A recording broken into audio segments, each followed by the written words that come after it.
Ben ritrovati cari amici camminatori, pellegrini e viandanti. E dopo un mese di assenza dalle nostre Dolomiti venete, con il Fabio siamo tornati nella zona della Schiara.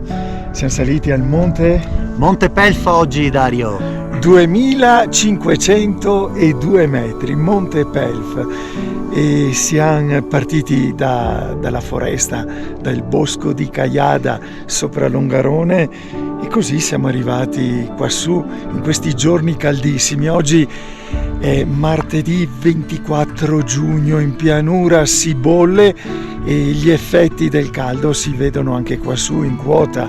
In effetti ci sono un sacco di nubi che arrivano dal basso e che impediscono di avere una visuale limpida.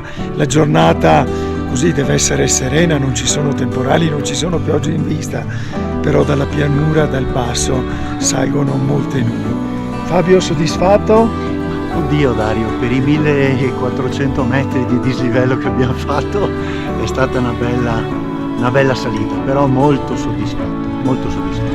Per carità, oggi non si vede un granché attorno a noi, però insomma è sempre una bella cima che adesso io vi sono salito tanti anni fa.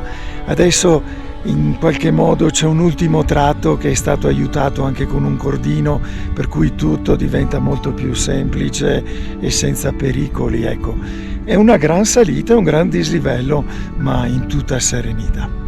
Allora, dal gruppo della Schiara, dal Monte Pelf, un saluto e una buona estate a tutti. Ciao, alla prossima! Ciao!